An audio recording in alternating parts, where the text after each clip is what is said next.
Ah, alors là apparemment, hop, tu peux peut-être ouais, remonter pour qu'on...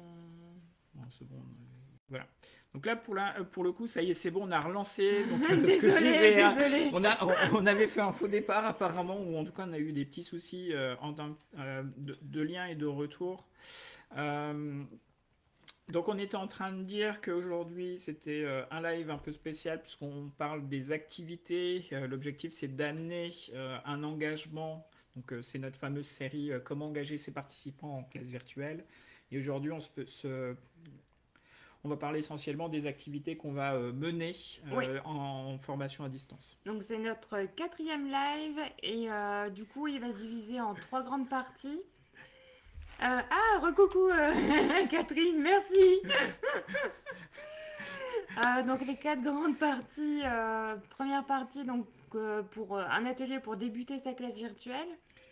Ensuite deux ateliers pendant la classe virtuelle et un atelier pour la fin de la classe virtuelle. Le but, c'est d'amener justement une transformation de ce qu'on fait d'habitude en présentiel. Alors, retranscrire directement du présentiel en distanciel, ça ne fonctionne pas toujours très bien, Mm. voire ça devient catastrophique dans certains cas. Nous, on vous propose, au travers de ces ateliers, ceux qu'on aime bien, qui fonctionnent plutôt bien, Ouais.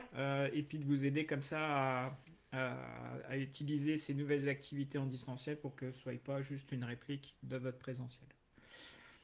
Mais avant de passer à l'attaque, on va se présenter, hein, notamment pour Leïla de tout à l'heure. Pour ceux qui nous connaissent pas, Tu vas-y. vas ou j'y vais? J'y vais. Bon allez, l'honneur aux dames. Donc moi je suis Céline, je suis formatrice professionnelle d'adultes. Je suis formatrice de formateurs et en fait moi je suis persuadée que toutes les formations sont extra. Mais que des fois il manque juste un petit truc, le petit truc en plus euh, pour rendre sa formation juste waouh. Et du coup, nous on a comme mission, c'est vraiment d'aider les formateurs à amener ce petit truc en plus. Voilà, tout simplement. Donc moi je Nico? suis Nico, je suis coach professionnel et formateur de formateurs avec une spécialisation sur l'usage du numérique et du digital. Je pense que le digital en lui-même est une énorme opportunité en fait pour la formation puisqu'on ça nous permet de nous connecter, d'interagir et d'avoir des formations avec des gens Mm. pour lesquels on n'aurait pas eu l'opportunité de faire. Moi par exemple, ça me permet de faire des formations à l'international avec des gens qui viennent partout du monde, ce que je ne pourrais pas forcément faire en présentiel, Ouais. ne serait-ce que pour le coup. Donc du coup, on a une opportunité assez importante. Et c'est, comme disait Céline, notre mission, c'est de vous aider, vous aussi, à pouvoir utiliser, exploiter ce numérique et ces classes à distance et cette formation à distance pour que ça devienne un vrai business pour vous. Mm. Tant qu'on n'a pas encore la possibilité de faire des hologrammes comme, je sais plus, là, tu sais, le politicien qui avait fait ça. Ah, je me souviens pas non plus, ouais. Aïe, aïe, oui, et du coup, qui pouvaient être à deux endroits en même temps. Nous, c'est pas notre cas. On n'a pas encore les ressources. Du coup, les classes virtuelles, c'est plutôt une Une, bonne une alternative. bonne alternative. On, Donc, on y va? On y va. Donc, le premier atelier qu'on vous propose, c'est un atelier que j'affectionne plus particulièrement et pour lequel j'utilise et en formation et en accompagnement en termes de coaching. C'est un atelier qui se fait plutôt au démarrage, soit de la formation ou soit de l'accompagnement que l'on fait. Son but, c'est d'amener les gens à faire une double connexion, donc une connexion entre eux, donc un peu comme un icebreaker, euh, où on va partager un ensemble de choses l'un et l'autre, et puis aussi amener par rapport au thème, le thème de la formation que l'on a, donc faire Mm. une double connexion, une connexion avec les gens qui participent et une connexion avec le contenu. L'atelier est issu d'activités que je réalise en termes d'innovation d'accompagnement d'équipe en tant que euh, équipe ou organisation. Donc c'est un jeu qui vient de ce qu'on appelle le game storming. Il s'effectue en petit, en moyen et en très grand groupe. Et son petit nom, c'est Low-Tech Social Network. Alors, Alors, attends, tu peux le redire, mais moins vite. Parce que si Hello, vous êtes aussi bon Tech que moi en anglais, ouais. Social Network. Euh, le jeu en tant que tel. Waouh. Mhm. Bonjour, bonjour Valérie, bonjour Elisandra, j'espère que ça se prononce comme ça. Elisanda, c'est joli. C'est beau, Mm. Elisanda. Euh, Vas-y, j'écris juste hello. Mhm. je remettrai dans le commentaire, on remettra les liens du jeu, le jeu et ses instructions. Pour vous donner un ordre d'idée, vous allez créer un espace. Donc, cette activité peut se faire en présentiel ou en distanciel. Donc, en distanciel, on va utiliser un outil comme Jamboard par exemple, ou Miro, ou Mural. Ellie. euh, où on va préparer un espace spécifique où chacun va pouvoir venir y coller des post-it. Donc ça peut être un Padlet aussi, ça marche aussi. Euh, L'instruction est relativement simple. Au départ, les gens vont avoir l'autorisation de faire un post-it avec leur prénom. Alors, s'ils sont doués, ils peuvent faire un petit dessin les représentant, par exemple, ou un petit picto qui les caractérise, par exemple. Et puis, on va leur demander, au travers de l'instruction, d'identifier. Alors, moi, souvent, je vais utiliser cette instruction-là. C'est 3 choses qu'ils aiment faire au travail et 3 choses qu'ils aiment faire dans la vie de tous les jours. Alors, si on a un thème spécifique pour la formation, ça peut être 3 choses qu'on aime faire par rapport à ce thème, par exemple, Mm. ou 3 choses qu'on pourrait faire pour ce thème, et puis ou 5 choses ou 6 choses que vous voulez. Le tout, c'est que les gens puissent identifier un ensemble de choses correspondant au contenu et ce qu'ils aiment eux réaliser. Donc là, c'est cet aspect icebreaker du fait de partager avec les autres ce qu'on aime faire, ben c'est là où on va rentrer en relation. Et puis le fait d'amener ça avec le contenu de la formation ou le sujet ou la thématique, hein, ça pourrait être, je ne sais pas si vous faites une formation en commerce, ben ça pourrait être quelles sont les étapes que vous préférez dans la vente ou dans le processus de vente, quelles sont les 3 ou 4 étapes que vous aimez plus particulièrement et dans lesquelles vous êtes doué. Et est-ce qu'on peut envisager, par exemple, tu sais, de se dire, est-ce que quelle enseigne vous préférez? Tu sais, il y a des magasins comme ça avec des. Par exemple, moi, je pense à Ikea. On doit pas. Tu sais, moi, j'aime bien Ikea parce que j'aime bien le fait qu'il y ait un parcours, que tout soit optimisé, tout ça. Oui, ça Ça peut peut être, rentrer. ça peut rentrer dedans. Ouais. Le tout, c'est d'amener les gens à identifier les choses qu'ils aiment faire. Une fois qu'ils ont fait cette Alors, il y a étape-là. Leïla qui nous dit une présentation écrite, est-ce que c'est possible? Alors oui, j'ai prévu, alors pas aujourd'hui, mais un peu plus tard, on a prévu de faire un petit livret avec nos Ouais. meilleurs ateliers. Sans doute qu'on va le rédiger cet été et donc vous l'aurez à la rentrée. Suivez Un notre top 10 ou activité. un top 5 des ateliers à Suivez faire en notre, classe suivez notre virtuelle. actu, abonnez-vous à notre page. Comme ça, vous aurez en primeur au moment où on l'aura finalisé. Ouais. Peut-être qu'on demandera même certains, s'ils le souhaitent, de relire en primeur notre support. Hmm. Donc, si je reprends, donc étape 1, c'est d'amener 6 choses que les gens aiment faire par rapport au thème de la formation. Alors, Elisandra, pour faire simple, si je récapitule ce que Nico a dit, tu vas demander à tes stagiaires de faire des cartes, de faire une carte en fait. Moi, par exemple, je suis stagiaire chez toi, je fais une carte avec mon prénom et sur ma carte, je mets soit un emoji ou peu importe, quelque chose qui me représente, mais de façon visuelle. Et je vais noter 3 choses que j'aime faire, que ce soit dans mon travail, que ce soit peut-être dans mon quotidien. Par exemple, j'aime la couture, j'aime la cuisine, j'aime la lecture. Et en fait, cette carte-là, elle va me servir pour la suite. Voilà, l'étape suivante, c'est une fois que tout le monde donc on a fait ce qu'on appelle un moment individuel sur l'atelier, chacun a préparé ses post-it, vient les mettre sur l'espace que vous avez préparé, donc que ce soit sur le Miro, que ce soit sur Padlet, que ce soit sur Jamboard. Et ensuite, chaque participant va essayer de regarder les autres cartes des autres et faire des liens entre les cartes pour dire, bah tiens, ça tombe bien, moi aussi, je vois que Céline, elle aime bien faire la couture et moi, j'adore faire la couture aussi. Je m'amuse à recoudre mes affaires et donc du coup, j'adore ça. Donc, ils vont faire un lien. Ça vous permet, au travers de ces deux étapes, euh, alors concrètement, dans le mur, ça va faire plein de liens, Ah, etc. cool les battles. J'aime Ouais, bien c'est ça. l'idée. Super, C'est pas mal aussi. Elisandra. Ellie. Euh, Et du coup, on va avoir ces liens qui sont tracés et on va les faire nommer par les différentes personnes. Et donc, si on trouve un lien qui est réalisé avec la couture, ben parce que j'aime faire la couture et le thème, c'est peut-être le stylisme, par exemple, je suis en train de faire une formation sur la mode. Bah, du Mm. coup, on va pouvoir identifier un lien du moins un nom sur ce lien-là qui est entre moi et Céline, qui est la réalisation de vêtements au travers de la couture, par exemple. Mm. En fait, l'objectif, c'est que les gens puissent faire des liens entre eux et de se dire, ah bah tiens, je vois que, je sais pas, Hervé, il a un point commun avec moi. En termes de découverte, c'est plutôt sympa. Et du coup, ça permet d'engager des échanges autour de ça.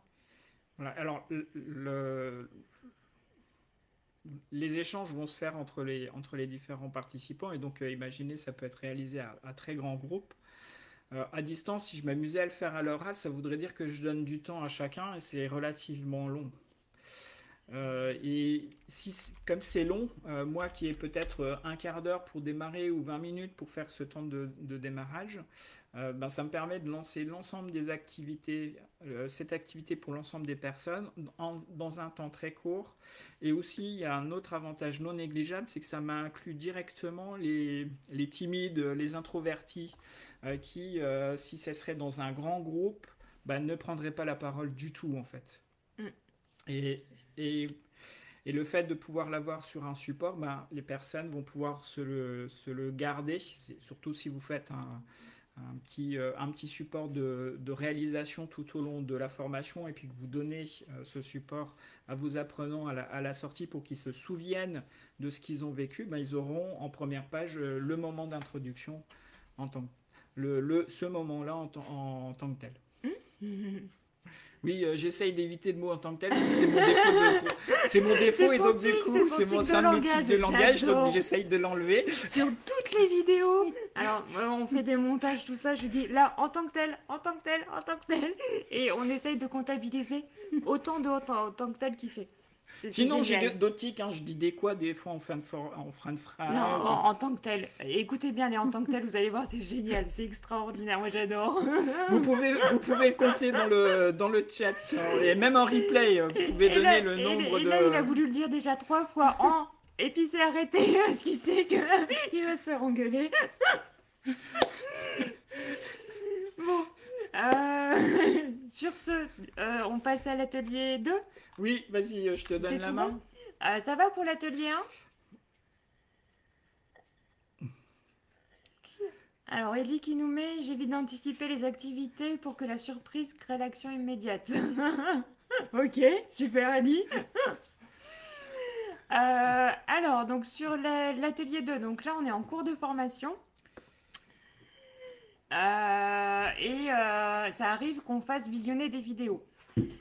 En tant que formateur, souvent on a des supports vidéo, c'est plutôt sympa, ça casse un peu le rythme. Et justement, ça vient changer le rythme, hein, de la formation.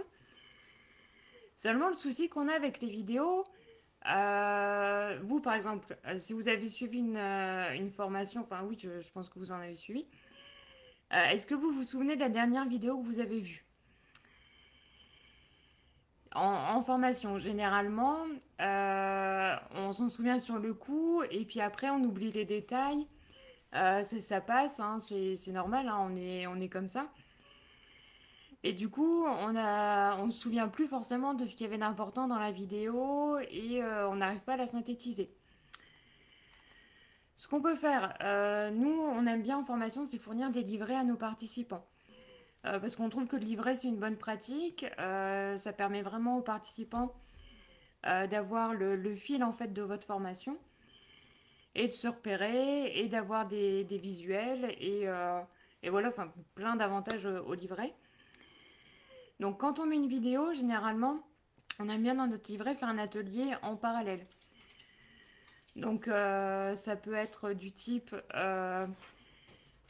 visionner une vidéo et vous avez un tableau avec j'aime, j'aime pas et la bonne idée à garder hein, en fonction de votre vidéo.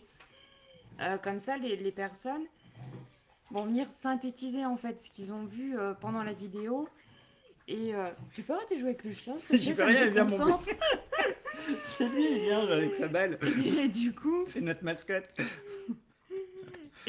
ça permet vraiment de, voilà, de noter ce qu'il y avait d'important à retenir dans la vidéo.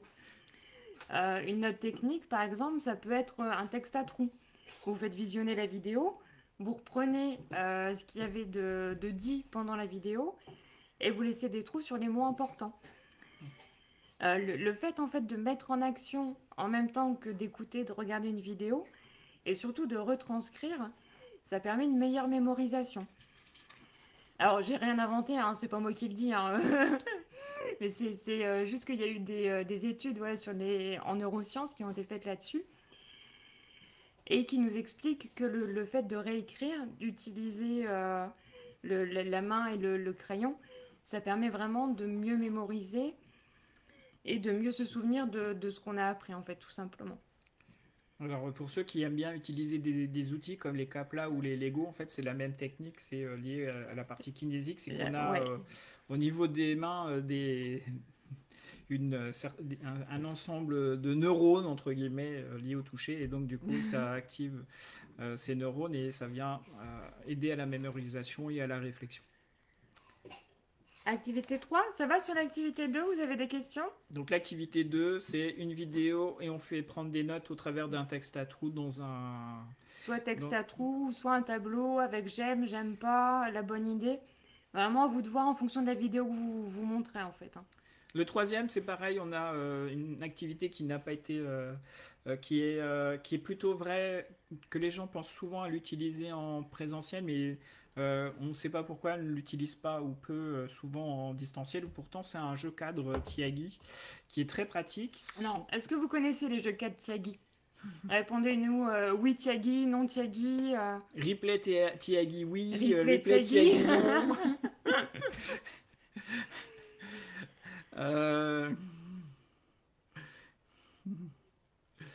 Ouais, et des débats et des Ouais. arrêts sur image. Ouais, c'est bien aussi ça, les dessins. Après, c'est vrai que tout le monde n'est pas forcément à l'aise. Ok, ok, on voit non, non, oui pour les jeux Katsagi, super.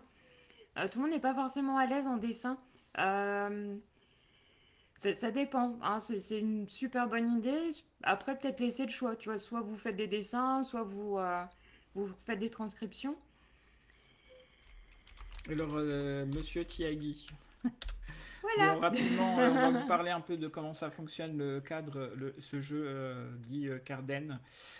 L'objectif, c'est d'amener, si vous avez un groupe, je sais pas moi, d'une douzaine de personnes, ou 8 personnes, ou 9 personnes, de découper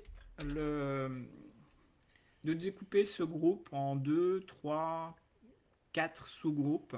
On adore les sous-groupes. On adore les sous-groupes, c'est là où il y a plus de choses qui se passent et on évite d'aller dans les sous-groupes, mais juste on y va que quand ils nous demandent de l'aide.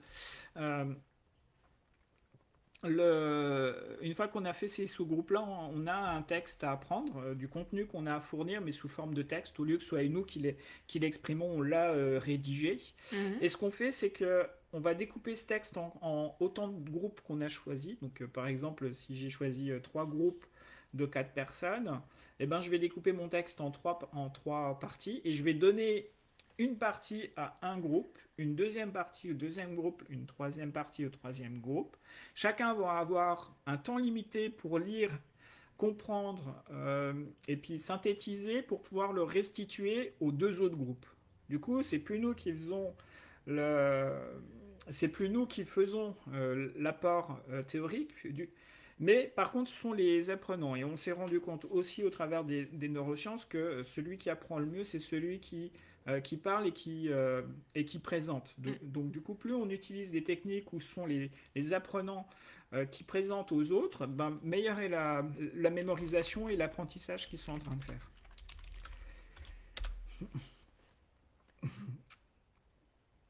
Donc, pour résumer cette deuxième activité, un texte, vous découpez en nombre de Autant de 3, groupes. autant de groupes que vous avez. Donc, si vous avez une douzaine de personnes, ou 20 personnes, ou 30 personnes, bah, vous faites autant de groupes qu'il y a. Et puis, si le groupe est vraiment trop grand, ben, vous faites des découpages de 3 ou 4. Et puis, vous faites deux gros groupes. Et puis, chaque groupe va travailler comme s'ils étaient qu'un seul groupe. Mm, mm.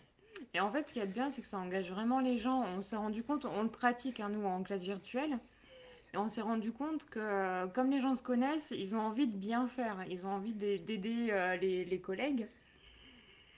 Et du coup, ils ont vraiment cette volonté-là de bien lire.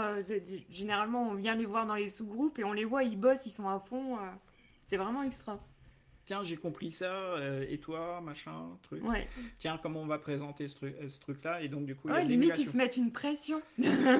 On veut bien faire, on veut bien faire, on veut bien transmettre Et puis nous, c'est tout bénéfice, ce parce que qu'on a là, pour le appris. coup, on n'a plus besoin de faire grand-chose autre que de donner des instructions. On a eu un temps de préparation qui a Mm. été fait, et du coup, ben, à chaque formation, on n'a plus que cette instruction à donner. Ouais. Nous, Et donc, on du intervient coup, on est vraiment en personne un peu plus ressource, en tranquille. fait. Ouais. Voilà, c'est relativement simple.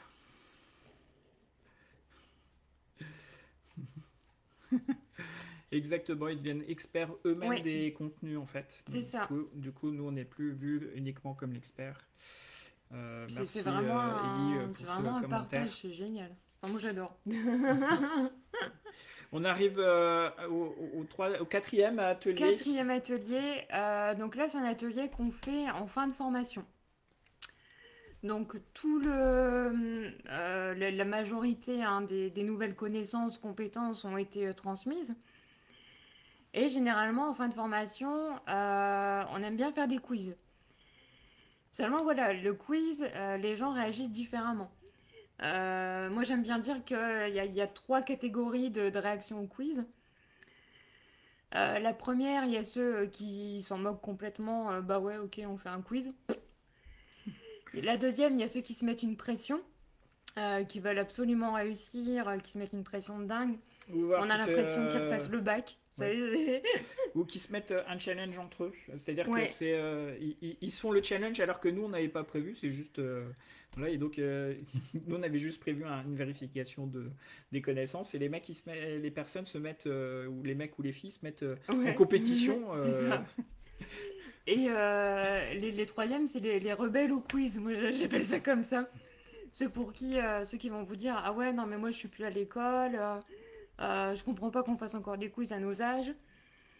Ou qui vont être contre le système et qui vont pas comprendre l'intérêt du quiz. Sachant qu'en plus maintenant avec Calliope, on a tendance à vouloir faire plus de quiz puisqu'ils nous demandent de justifier au travers Ouais. d'un des critères, de justifier qu'il y a une évolution, et donc un des quiz, le quiz sert de preuve comme quoi il y a eu une évolution pendant la formation, mais Mm. résultat, on ne se concentre plus sur ce que doivent apprendre ou ce qu'ont envie d'apprendre nos formés, mais plutôt essayer de se conformer à un processus C'est ça. au travers de Calliope en fait, un processus qualité. Alors du coup, le quiz, en fait, on s'est dit pourquoi pas le voir autrement. Et pour le voir autrement, alors on va toujours constituer nos sous-groupes parce qu'on aime bien les sous-groupes. Et dans nos sous-groupes, en fait, on va demander à chaque sous-groupe de rédiger 3 questions pour le reste de la classe virtuelle. Donc du coup, c'est plus nous qui... Ouais, nous aussi on sature sur les quiz. C'est plus nous qui allons nous mettre en tant qu'experts et en tant que ceux qui vont donner la bonne réponse. Et c'est vrai que même en règle générale, quand on pose une question, quand c'est le formateur qui pose la question, les participants savent qu'il y a une réponse attendue. Et du coup, c'est vrai que ça met une pression en plus. Là, le fait que ce soit les participants qui eux-mêmes construisent un quiz de 3 questions, bah du coup, voilà, c'est un petit côté challengeant, c'est un petit côté équipe, et c'est plus une individualité qui se fait juger, mais un petit groupe. Donc du coup, c'est plus sympa, on va faire remporter l'équipe. C'est un peu comme les battles avec les musiques qu'on entend, je sais plus comment ça s'appelle. Tu sais, t'entends une musique et faut deviner quelle chanson c'est. Ah, Avec aucune un idée, je buzzer, sais tu pas, vois, là c'est je un buzz. jeu. Voilà, après, l'avantage de faire comme ça, c'est aussi que comme on leur donne l'ensemble des instructions et ils savent que les questions qu'ils vont faire vont aux autres. Si l'autre groupe identifie que la réponse à la question qui a été posée n'est pas la bonne, Mm. et ben du coup c'est eux qui récupèrent un plus grand nombre de points. Donc on peut s'amuser à faire à exploiter la motivation liée au challenge. Voilà, c'est ça un Ah, blind test. merci Merci Valérie. Valérie. Et donc ça peut être encore un atelier qui s'effectue en virtuel ou en présentiel. On va mobiliser la motivation liée au challenge. Il y a des gens qui adorent être en compétition et donc du coup ils vont être moteurs sur cette activité-là. Ouais.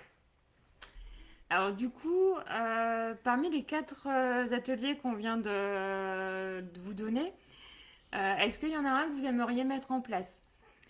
Si oui, alors répondez-nous dans le chat atelier 1, 2, 3 ou 4. Et pareil pour le replay, Et pareil pour le replay. atelier 1, replay C'est atelier vrai que j'y 2, pense replay pas au replay. atelier 3, replay atelier 4.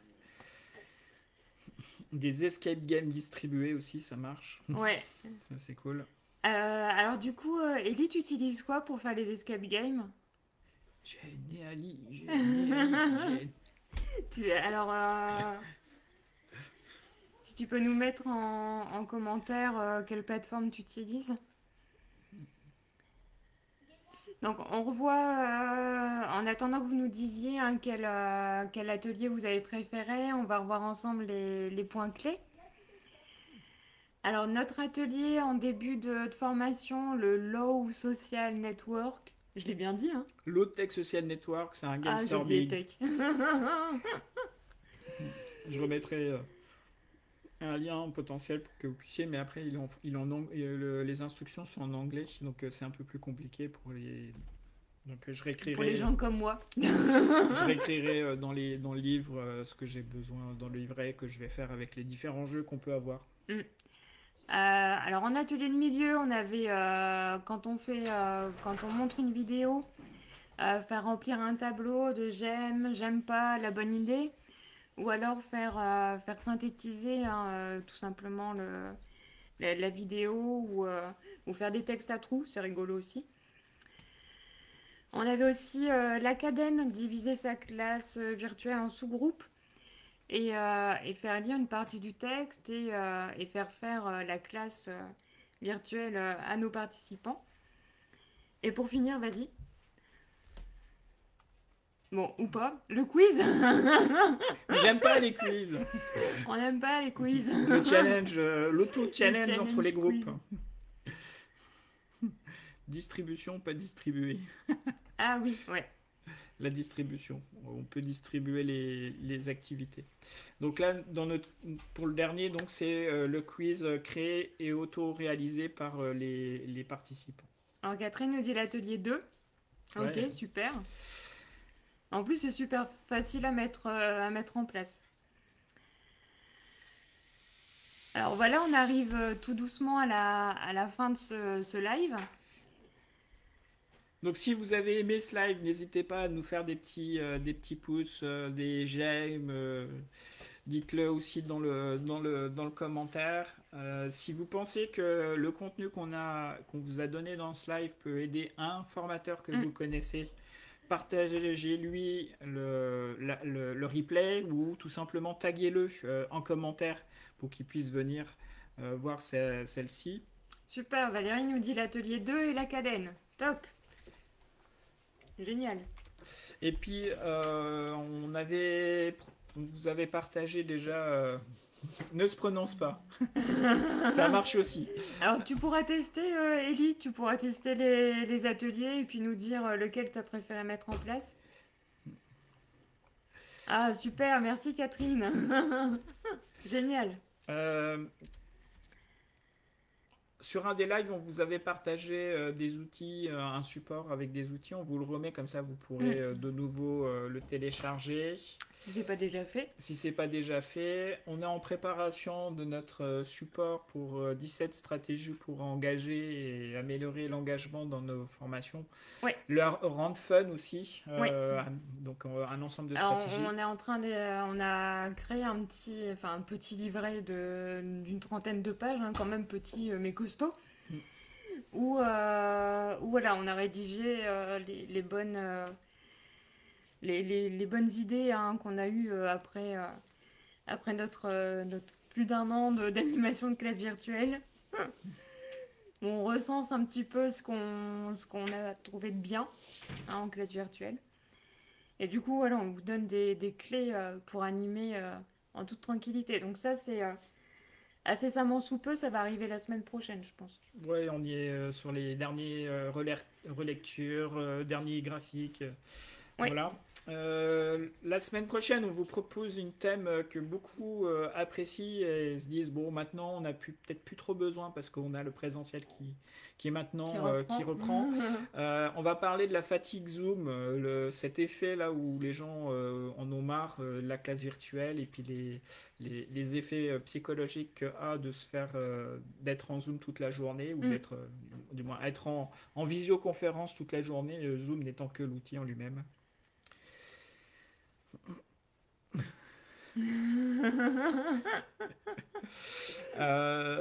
Voilà, et les conséquences qu'on peut, donc les conséquences de l'effet zoom et comment y remédier, on vous donnera quelques techniques et Mm. quelques tactiques pour pouvoir diminuer cet effet-là lorsque vous êtes en formation toute la journée.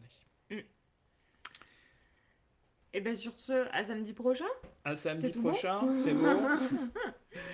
Et On puis vous souhaite un on vous bon souhaite un bon week-end. week-end, une bonne semaine. Et puis oui, Merci merci Catherine, Catherine merci d'être, Ellie, merci merci à Ellie, tous. merci Valérie. Merci Valérie. Leïla aussi, Allez là merci. aussi, à la semaine prochaine. À la semaine prochaine.